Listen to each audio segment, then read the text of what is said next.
I'm an elder in the community. I'm no young boy no more.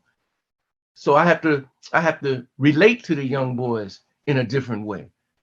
I have to give them their respect, show them, talk to them. So let me see, who else am I? I'm a person that loves life. I'm a man, a black man that loves life.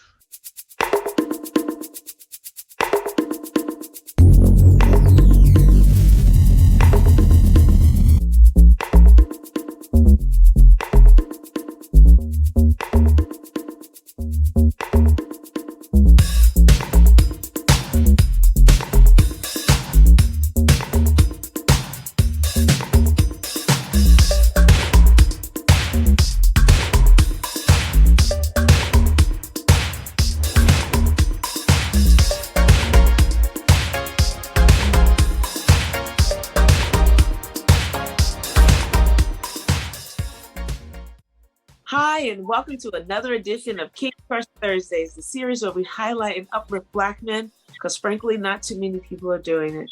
My name is Val Gay, and I'm super excited about this brother. He is native Philadelphian. He's an artist. He's a poet. He's a merchant.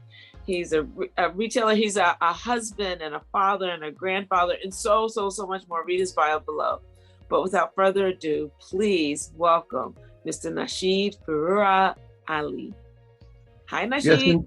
Hey, how are you? How are you, Val? I'm good, thank you. How are you? I'm doing good. Thank you for allowing me to sit in this chair tonight. I appreciate the chair and you and what you're trying to do. Thank So that's you. why I came out. Thank you so much. I really appreciate that, Nashid, because as you know, we are building a repository of 6 questions on our way to 100 answers by 100 different positive and successful Black men, because we know that the narrative about Black men is very narrow and only shows just a small portion of our community. And the majority of our community goes unnoticed and undervalued. And so I want to change that, or start to be a part of the narrative that changes that.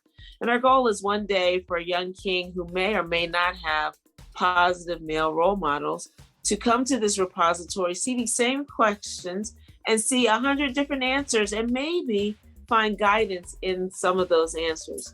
And then for the rest of us who are neither male or even Black, for us to be able to look at this repository, see these questions, and learn a bit more and expand our thoughts about what Black manhood is and who Black men are. And so I'm grateful that you are part of this.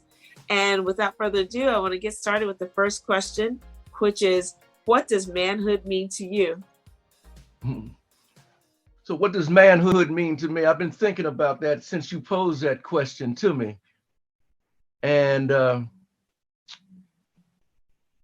can't quite put my hands on it, Black manhood, but I know it's generational.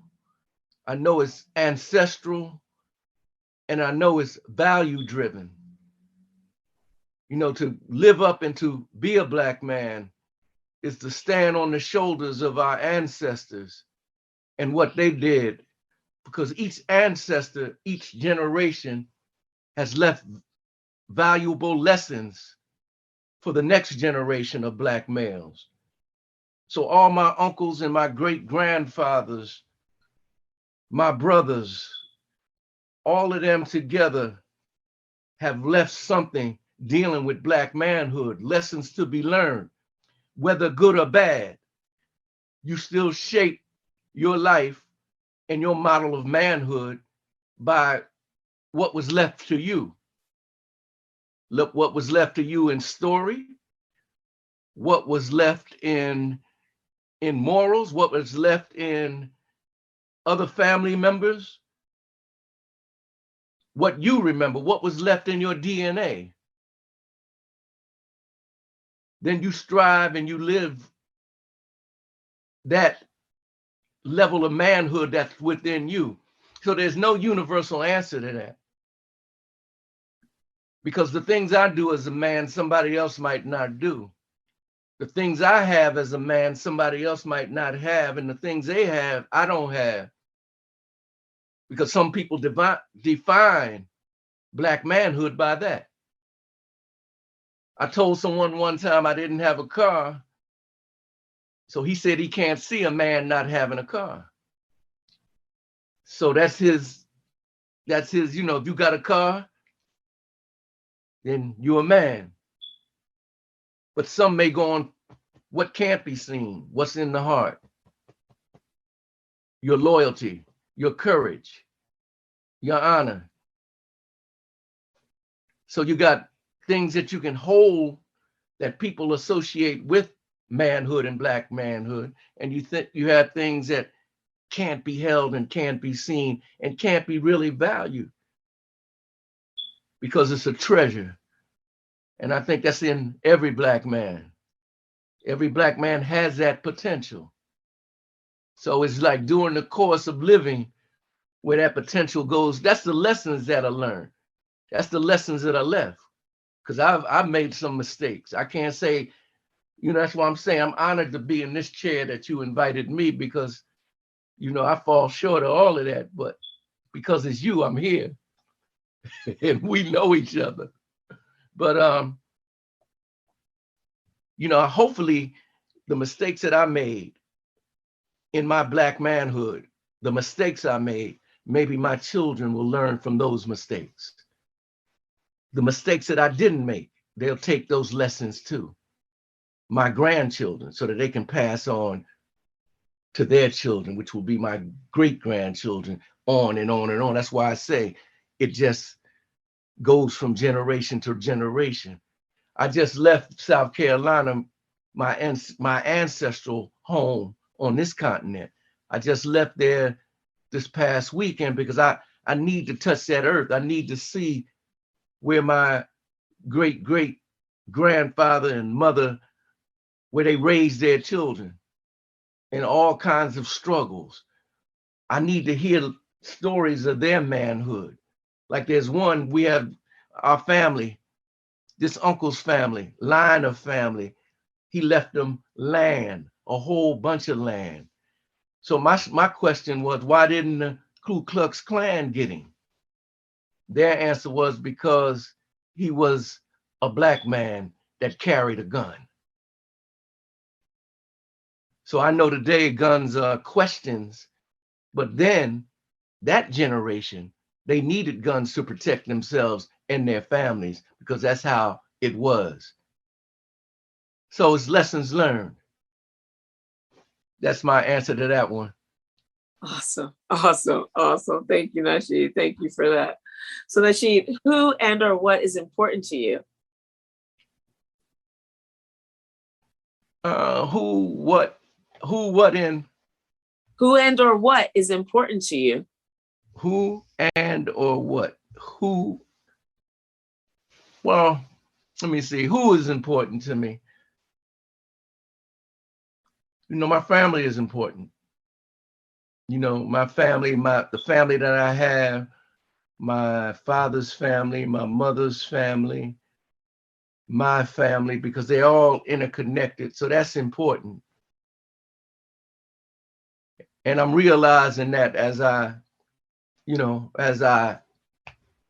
move more into elderhood, family is very important. Who's going to be around, who's not going to be around. And again, it goes back to the lessons. What lessons did I leave? What lessons can I leave? What will they learn from me? What will they take from me? So who's important? Family, friends, relations, other people.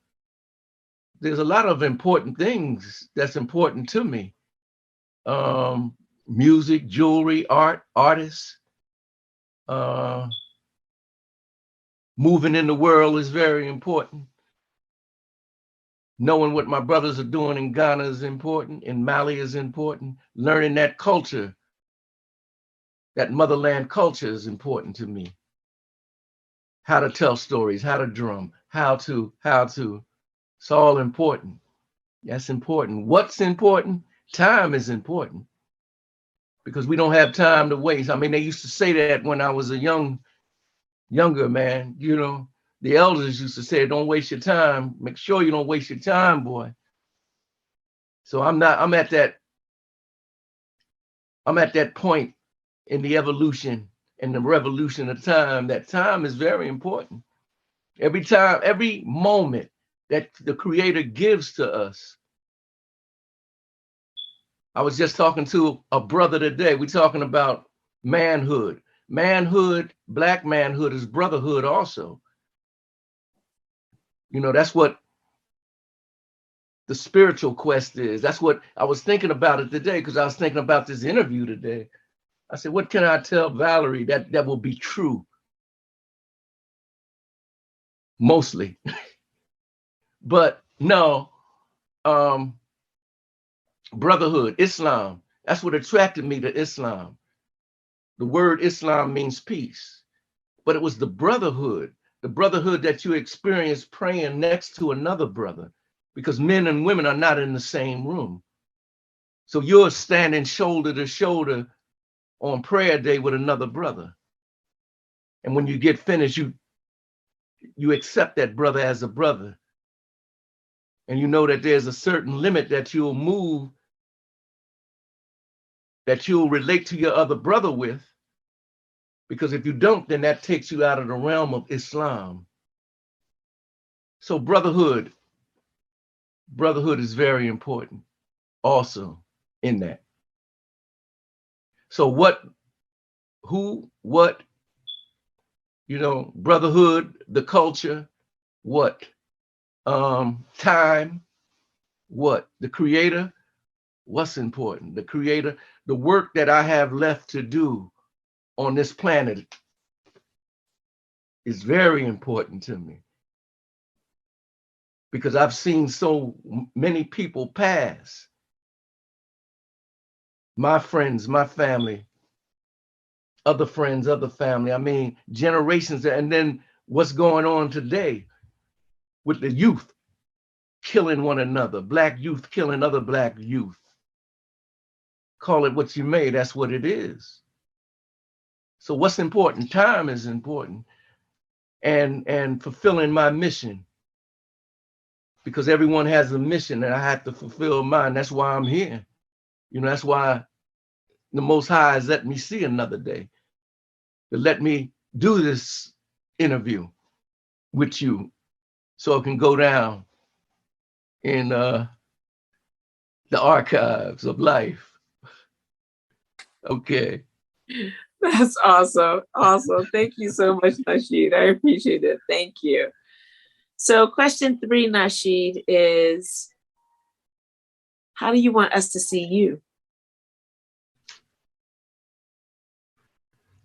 So again, this is like different people will see me different ways. I mean, everybody won't see me that one single vision. I mean, I'm realizing that every day is a learning experience. Every day is a lesson to be learned.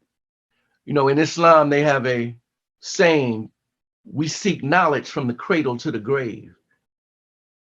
So when I entered Islam, my mind was on the cradle. You know, oh, the cradle, because I was a young man, the cradle. But now the spectrum has moved. I'm still seeking knowledge, still getting knowledge from the cradle to the grave. But to answer your question, how they'll see me, everybody will see me different, because everybody met me in different capacities. They met me at different stages in my life, different stages in my black manhood. They met me. So some people that I went to school with, I call my college family. They'll see me when I was in college. They might say you were a militant, or they might say you were wild, or they might say, yeah, you were a lover. They might, see me as that. That's how they see me. Now, how do I want them to see me? They see me as they see me. My family will see me a certain way. My wife will see me a certain way. My children will see me a certain way. Some of them say, well, he took care of this, or he didn't take care of that. He took care. You know how people say when you're gone. So how do they see you? Some people will see me as a jeweler, as an artist, as a person that can make a piece They say they want a piece, I make it for them, I give it to them. And they feel that energy. A jeweler. Some people will see me as a storyteller. Oh, I remember the time that you told a story about Jackie Robinson. Or I remember the time that I told stories at the Art Sanctuary and Valerie was the director and things was jumping on and Boomy came over with Odunde and the film crew came over and she filmed me telling stories to our children at the Art Sanctuary as Valerie watched. I remember that. So they might remember me from being there because that's another film that is archived in the computer. The promotion that I did for Doomday at the Art Sanctuary. So some people see me as a storyteller. Some people will see me and remember me as a storyteller because I'm on WURD telling stories every Sunday. So some people see me as a community worker, somebody that works in the community, a social worker, because I've done social work. So they'll see me in a lot of capacities. So how they see me and how they choose to see me, I got to leave that up to them. So I hope I'm answering your question. You are. That was a great answer. Remember that.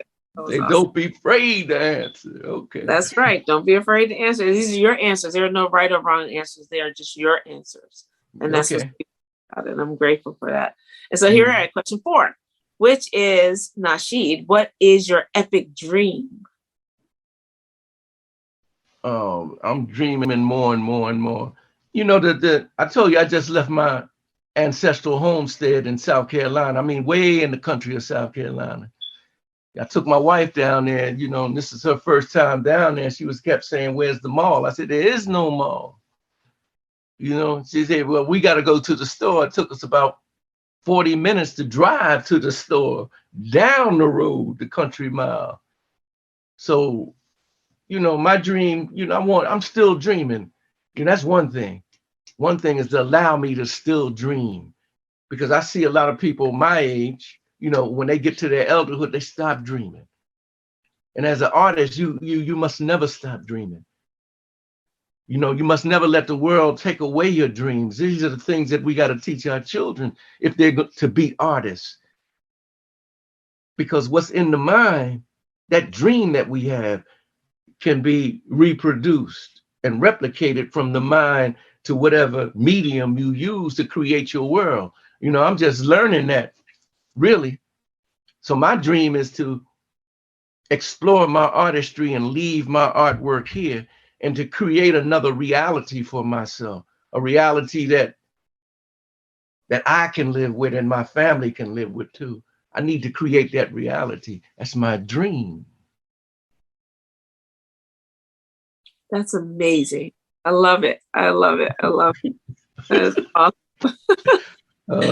You've been giving us insight on this next question, but I'm going to ask you explicitly, Mr. Nashid Ali, who are you? Who am I? So that's an introspective, I guess, in an extrospective vision, inside and outside. So who am I? You know, I'm Nashid Ali, Nashid Elimu Furaha Ali, and 72. So I went to Gratz and I went to Wilberforce, HBCU. You know, I went to Northwestern for a little bit. I traveled around the world, been to Africa, been to Morocco. Who am I? I'm a storyteller. You know, I tell stories. I didn't ask to tell stories, but, you know, that just came to me. And then all of the memory that I have, you know, of our people and my life. I'm a storyteller. I'm a jeweler. I learned that trade on the streets of Philadelphia. Somebody taught me, the brothers taught me that trade. And that's what it is, because you had said I was a merchant, so I was able to deal with jewelry, to be a merchant and to travel around. So who am I? You know, I'm that merchant. I'm that merchant because I was all of these things. So who am I? A family man, you know, wife, 7 children. I have grandchildren. So I don't have any greats yet, but I have grandchildren. So that, you know, I'm realizing I have to leave them something. Who am I? You know, who am I? Who am I to them? Who is Pop Pop? Do they know Pop Pop? You know, will they know Pop Pop? What have they heard? What will they say as we say about ours, about our ancestors, about our elders, who they are? So I'm the elder. I'm an elder in the family now, within the family. Who am I? I'm an elder. I'm an elder in the community. You know, I'm no young boy no more. So I have to relate to the young boys in a different way. You know, I have to give them their respect, show them, talk to them. So let me see, who else am I? You know, I'm a person that loves life. I'm a man, a black man that loves life. You know, black man that loves life. Black man, black manhood. I'm a person that I love my black manhood. You know, black manhood is important. I mean, black manhood is the equation of being free, because that's an expression of that. You you can be chained and still be that black man, but it would be better to be unchained and be that black man. And the chains, you know, once they extend from the physical, you know, it's the chains on the mind that will boggle you. That will boggle. When you turn on the news and see people like Herschel Walker and listen to his conversation, if he was sitting in this chair, what would he say? Who would believe him? To see that black man do that boggles your mind. Boggles your mind. So, you know, who am I?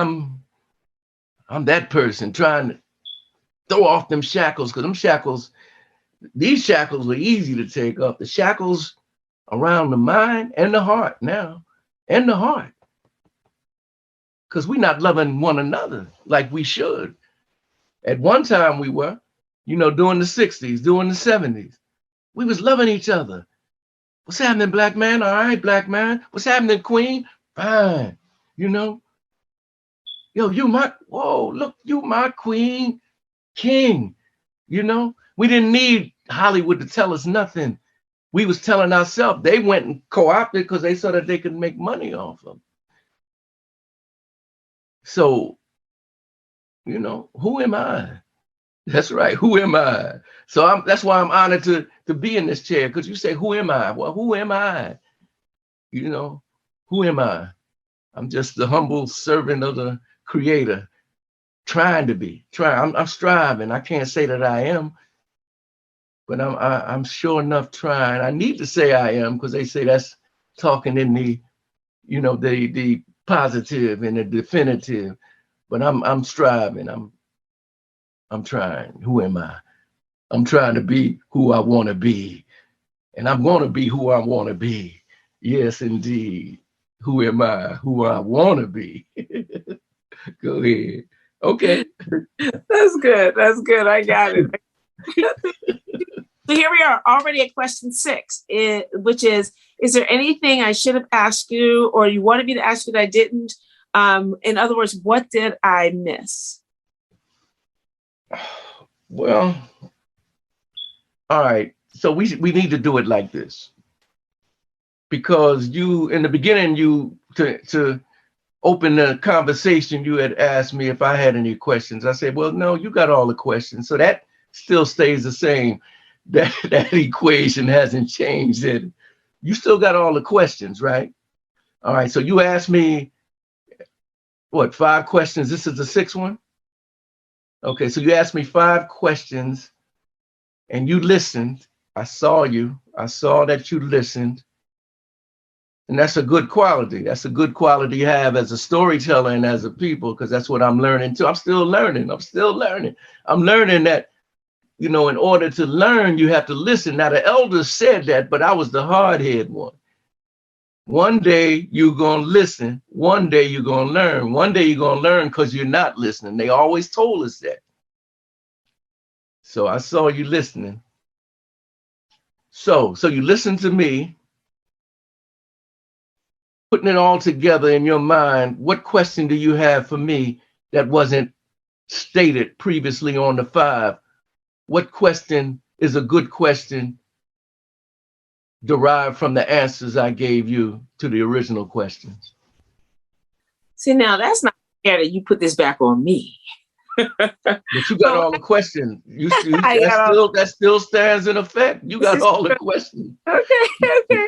Well, I would say a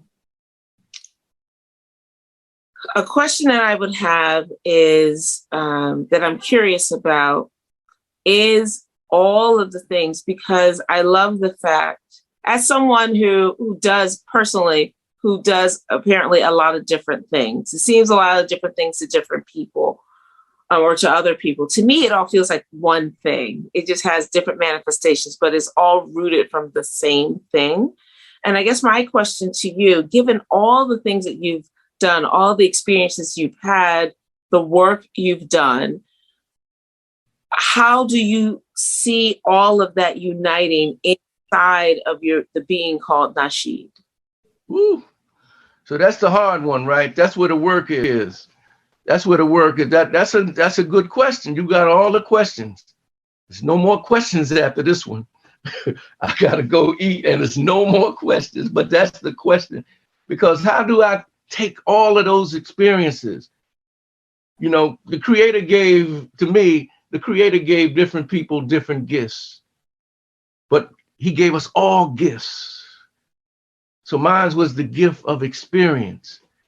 There's nowhere that I can go, I don't think, on this earth that I don't see someone that I am aware of, that I recognize. I can go anywhere on this planet and recognize somebody. Somebody, I recognize their spirit, they recognize mine. We unite. So the experiences that I had, and the experiences that I'm still having. This is an experience for me. For me to sit down and be interviewed by you. This year, I've been interviewed on the internet a couple of times, and then me interviewing folks on WURD Groundings on Sunday. I interview people.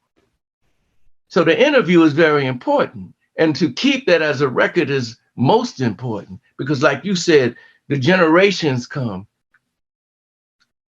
and they get it, and they can, like we used to go to the library and they used to have microfilm. In my age, they had microfilm that didn't have computers. And I would go to the microfilm and look up old newspaper articles. One time I was experiences. So one time I was on the campus, Upward Bound, Lincoln University, HBCU. So in the evening after dinner, I would always go to the library. So the library had a archives room where they archived ebony magazines. And I was the kind of dude that would read from the beginning to the end, from whenever they started the collection up until the present. I read every ebony in that library. So I knew a whole bunch of Black history because I was 16, and that's another level of manhood. I was reaching another level of manhood. 16, that was my rites of passage, Upward Bound, comprised of brothers from all over Philly, from different high schools.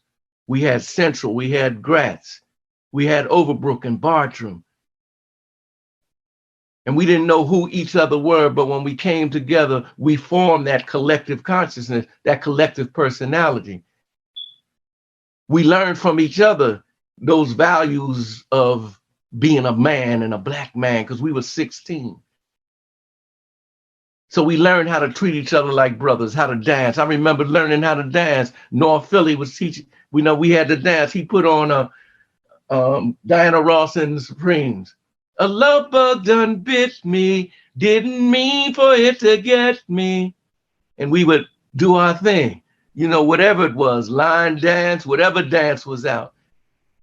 One brother was from Coatesville, and every night he was on his horn, right? He was trying to hit Junior Walker and the All-Stars, shotgun, and he was messing it up, right? Every night we say, shut up, man. Shut that noise up, because we was living in the dorm, in Lincoln University's dorm, and all of us are 16. And every night we come in, we hear this. One night he played it and he got it, note for note, didn't miss a note. Everybody came out of their room and they cheered. Everybody patted that brother on the back. And from that point on, he was somebody. He was going to be known as the brother that played that saxophone from Coatesville and didn't stop until he got it. So I want to put all those experiences together so that, again, I can leave them for my grandchildren so they can be successful. I want them to be successful, learning from the experiences that I had. So it's still some things I have to leave them, but I have to figure out how I can use the experience I have as a force to achieve what I need materially. But then I can't dwell on that either, because the Creator provides. So I have to find my balance at this age, my manhood balance at this age, so that I could fulfill the life that I experienced. So that what that is, Valerie, is Sankofa. Because I'm moving forward. But I'm looking back, I'm looking at the tracks that I've made in back of me while I've got my generations to come in my mouth in that age, which represents life. My feet are pointed forward. I'm not moving backwards. I'm just looking backwards, saying, let me keep on striving, because I'm not there. So again, Black manhood, you set the level.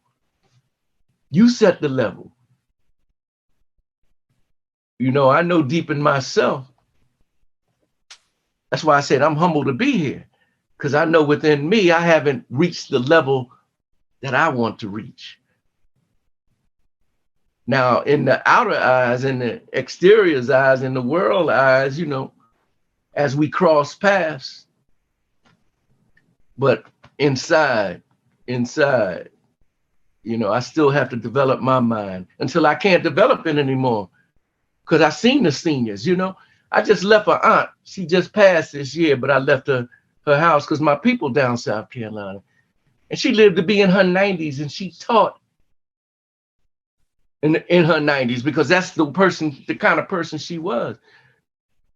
You have teachers down South who are so committed to teaching our children that once they pass retirement, the school still ask them, can they come in? Because what you have to offer, we still need today. So, I want to be successful as my ancestors, who I think my ancestors were, because they were successful coming out of their times. And that generation are leaving us and it's being replaced. So I want to see when it's all over where I'll be. Okay.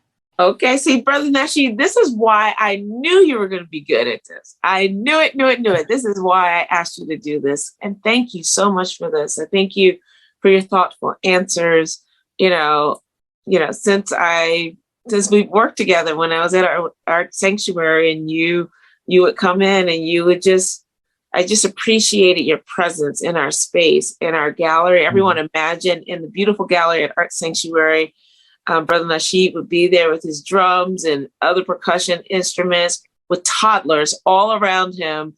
He would let them play his drum. He would tell them stories. They would be mesmerized. They would dance. They would sing. They would remember the stories from month to month. They would tell their parents about the stories. I would come in. They would tell me what you told them. It was beautiful.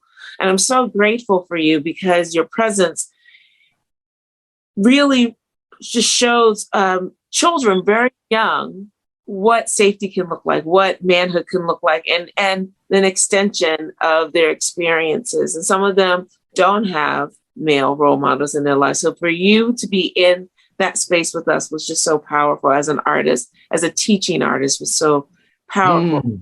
And so I'm really grateful, and I just honor you, my brother, and I just pray that God will continue to deepen and bless you, that you will continue to learn and grow, that your epic dream will absolutely come true, and that all of your experiences will culminate into a beautiful gift that you leave your family, that you leave all of us. And we are all rich. Let me just ask before, or just say, comment before we leave the meeting, because you brought up something that I had forgotten. When you asked me up ahead, what are all the things that I consider myself, and that I got to say a teaching artist, that I could say that because at the Art Sanctuary, you established a teaching artist program and curriculum that you developed for artists so that they could make money off their art and be teaching artists.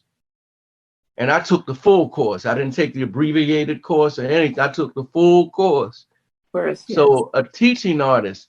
And during the time you were at the Art Sanctuary, those children that would come for story time, you would have the neighborhood children come, 5 and under, the ones in the daycare, and they would bring the children on a bus. Sometimes they would walk them through the community to the Art Sanctuary, where storytellers told them stories. I mean, all the storytellers, and especially the storytellers that came out of Keepers of the Culture, were good, because that's how I got the word. I think Denise was living then, and there was some other ones too, but Denise, I know Denise, Auntie JoJo was there. Auntie JoJo, Denise, myself, I know us three came through there. So I appreciate that, that opportunity. That's how I can call myself a storyteller, because I told stories to the children at Art Sanctuary. I did that. Yes, you did do that. You did it. Yeah. And we got the photos. We got some of the stories. You were amazing. You are amazing. And I'm just really grateful for your presence in the world and certainly in my life. And even if I don't see you for a few years, it's always the same when I see you, my brother. So I'm so grateful for that. And so I thank you for being here, and don't go anywhere, because I got to thank the audience for being here today. And I really hope you enjoyed this conversation as much as I did. And I hope that you garnered some pearls of wisdom from Brother Nashid, the way I have done today. And if there is a Black man in your life that you want to see highlighted in this forum, please feel free to click the link below or in my bio, fill out the nomination form, and we will take it from there. Brother Nashid was actually recommended or referred by someone else, which was great, nominated by someone else, which is really wonderful. And we are we're on our way to 100 successful and positive Black men. And success, even as Brother Nashid was saying earlier, is not defined by what somebody does for a living. It is really defined by the content of their character and the impact that they are having on the lives of the people around them, starting with their families and then to the larger community and everyone in between. Those are the brothers who we want to contribute to this repository to spread and expand the narrative of Black manhood. And so with that, please stay tuned next week for another amazing interview with another king. And in the meantime, please remember to spread love and have a great day. Thank you so much, Brother Nashid. Thank you so much. That was awesome. Thank you. Thank you. You can go eat now.